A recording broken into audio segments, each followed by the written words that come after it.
That was a professional photo. Wow. Kind of embarrassing. I am very good at having a song to sing, but not always great at sharing my personal journey. I don't know if any of you are like this, but I'm a very, very private person. And so getting up here this weekend to share my testimony has been extremely difficult, so bear with me, because I feel like the Lord has a lot of healing for us. He has a lot of healing. I even sense his angels that are here to heal us tonight, to bring healing to us. And so let me just begin by sharing about 6.5 years ago, my husband and I decided that we wanted to have a baby. And I was 37 years old. So apparently, to doctors, that's old. They actually even called it a geriatric pregnancy. I kid you not. So that was lots of fun. And they basically gave us no hope of being able to get pregnant at all. And literally, we would go to the doctor and they would say, you're really old, and so we don't know, this might not happen. And so we kind of endured. I don't know if you understand, but like when you go to a doctor and they're literally negative. It's really hard as someone who is not a doctor, and I don't understand any of that stuff, to have faith and to hope and to believe. But we had felt like from the Lord, even a month before we conceived our son, we were sitting in church and the Lord just began to speak to me, and he said, "You're going to have a son, and his name is to be Samuel." And Samuel means that God has answered. And so a month later, we got pregnant. I mean, we were ecstatic, especially since there had been, and even for the first, I would say, 9 to 12 weeks of the pregnancy, the nurses, I had to get my blood tested constantly to see if, there's something about the numbers in your blood that needed to go up to make sure that the pregnancy was viable, whatever. And so through all of that, Eric and I, our hope just stayed high. We believed in the Lord, and we just believed that he had given us this promise and this was going to happen. And the fact that it had happened, even though they had told us it wasn't going to, we were just kind of like, that's right, suckers, take that. Our God's alive, he's great. So fast forward to December 23rd of 2011,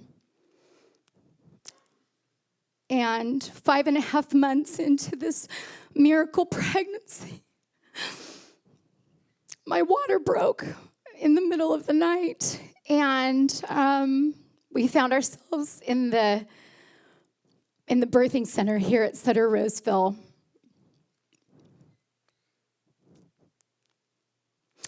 And we lost him. We gave birth to our precious little boy. His name is Samuel. And it was a big deal because I almost died at the same time. And so I had to have 19 units of blood given to me.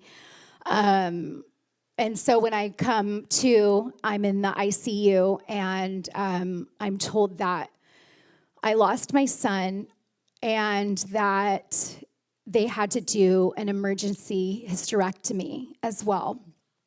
So even a hope of getting pregnant again was taken. And I was pretty devastated, and my husband was pretty devastated. And I remember for the first year, there were times that I was like, I don't even know why I'm alive. Like, this is too painful for me to continue to move forward. And I remember feeling like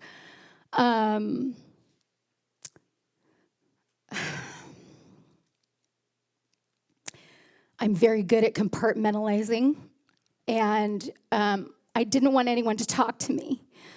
I didn't want anyone, please don't, because I don't want to hear your stupid reasons for why we lost our son. I just wanted people to shut up, And I just didn't want to engage, and so I really didn't deal with any of my grief because I needed to continue to live. I needed to continue to get up out of bed in the morning and to put clothes on and to go to eat and to continue to live. Do you understand what I'm saying? Like, I couldn't just wallow. I wanted to so badly, but I couldn't. And so for that first year, I just remember I'm just like, I'm getting up, I'm doing my thing, I'm putting one foot in front of the other. And we had just come to the Rock of Roseville at the beginning of 2012. And a friend of mine who was leading worship here at the time, his name is Ben Woodward, he invited me to be a part of the prayer room here at the Rock. And he was doing a set for 2 hours where he would sit at the piano and he would just worship for 2 hours up in the prayer room. And people would come, or most of the time, because it was on Thursday mornings from 10 to noon. Basically, it was just the two of us in the room. And I really didn't know at that point, like, how to position myself.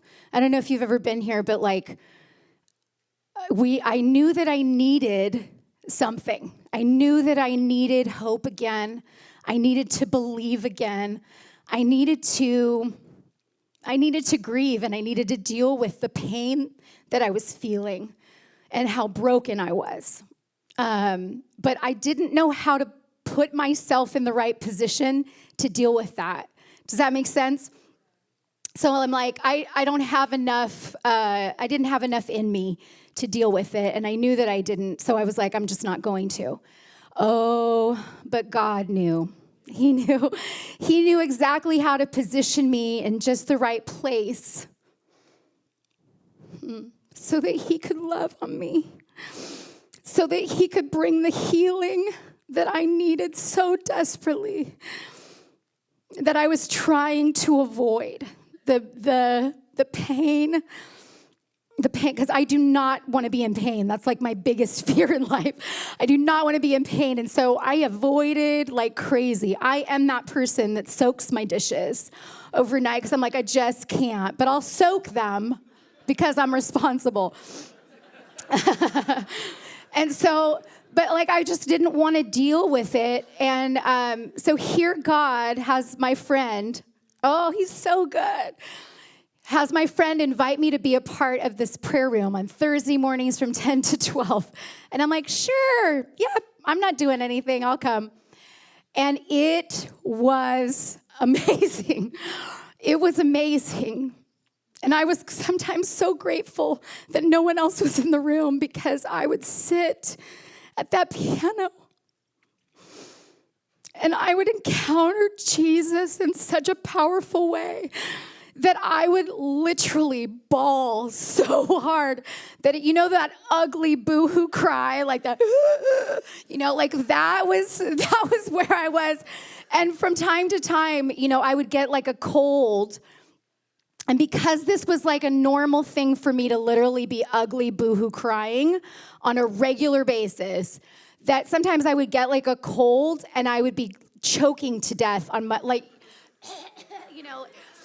and crying, tears would be coming down my face, but nobody thought anything of it in the room because they're like, she's just being blessed by Jesus, because it's so normal. So literally, God began to build me back all of the broken pieces of my heart that I had no idea where to start. I had no idea where to begin. Oh, and it wasn't work. It wasn't something that I had to like do and make something happen, but I sat at the feet of Jesus for 2 hours every Thursday. It was like a date. It was a time set aside. And the quietness that I needed so desperately, I had it. And the love that I needed that was unconditional so desperately, I had it and I encountered it. And so through the last 5 years,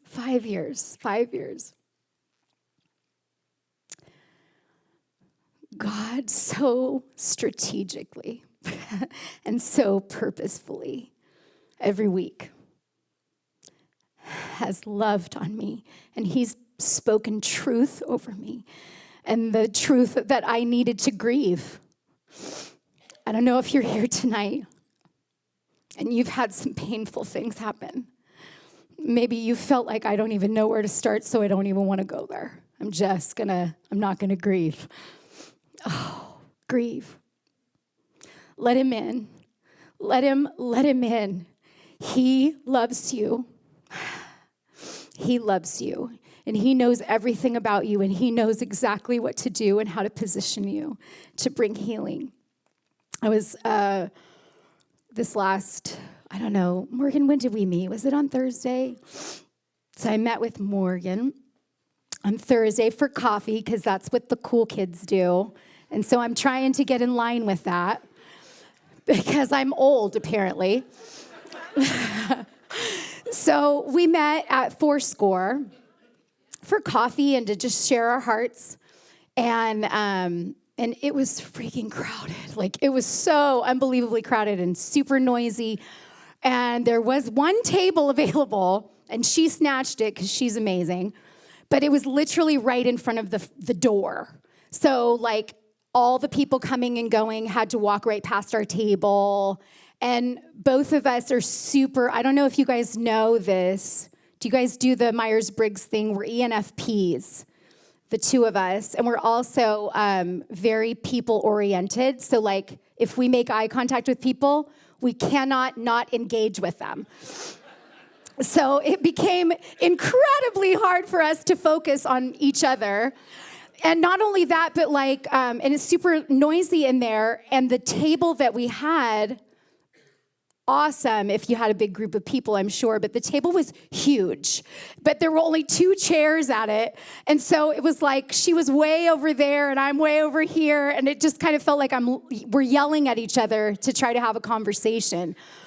And so she would be talking, and I would be like, I gotta get up on this table in order to like hear you.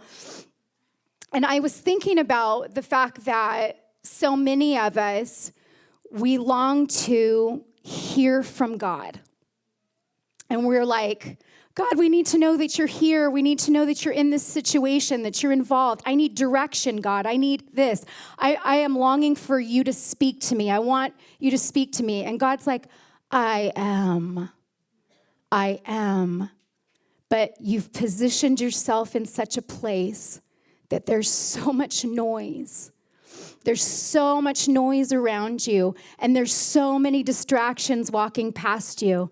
And he's like, I'm talking, I'm speaking to you, but you can't hear me. And I feel like some of us need to like get our elbows on the table and like lean in. And I say that a lot. I know as I'm singing, as I'm leading worship, I say, God, we lean into you. And that means so much to me, because I know that I gotta lean in. I've gotta get myself involved in this. I can't wait for him to just, oh, come on. Why don't you pound me over the head with the next thing, God? Why don't you send a prophet my way that gives me the direction that I'm looking for? Because we have to get involved in this, you guys. We have to position ourselves to hear the things that he's saying to us. And so I want to tell, can I just talk about the prayer room? I'm going to.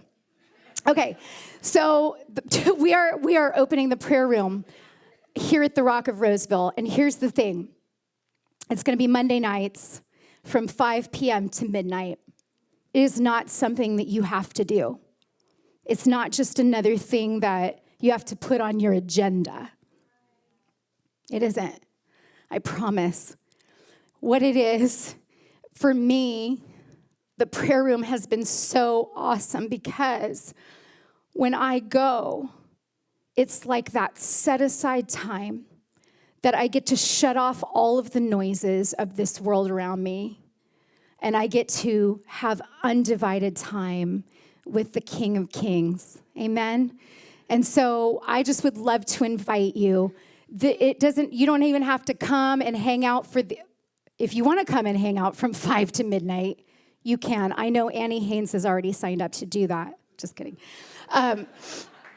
But you can if you want to. But even if it's just literally come in your slippers and your sweats, and know that it is not about us. It's about encountering Jesus, and he's the one that we need to hear from. And I say this all the time. Maybe I just say it to my kids. I'm not sure. Maybe I do. But prayer is not just me, blah, blah, blah, blah, blah, blah, blah, blah, blah, spilling my guts. It's a dialogue. It's a dialogue. It's the same with worship. So many times we're like, why don't we encounter you, Jesus, in worship? And he's like, because you need to learn that dialogue. You need to learn that you say something and then I say something. I respond. And sometimes he'll say something and then he's looking for us to respond. And so that dialogue of knowing him in a relationship that has nothing to do with what I can do for you, God. Look at what I'm doing. I'm going to do this. I'm going to go here. I'm going to say this. I'm going to, look like an idiot for you, God, for you. But it's not about that. He's like, all I want is you. I just want relationship.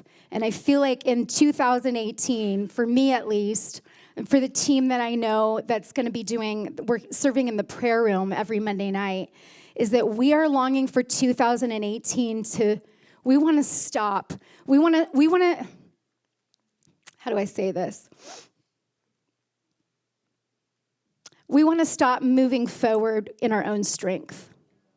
We want to stop trying to deal with the hard situations that we have in our lives and in our families, in our own strength, in our own knowledge, in our own wisdom. Because guys, we're just not that smart. We just can't do it.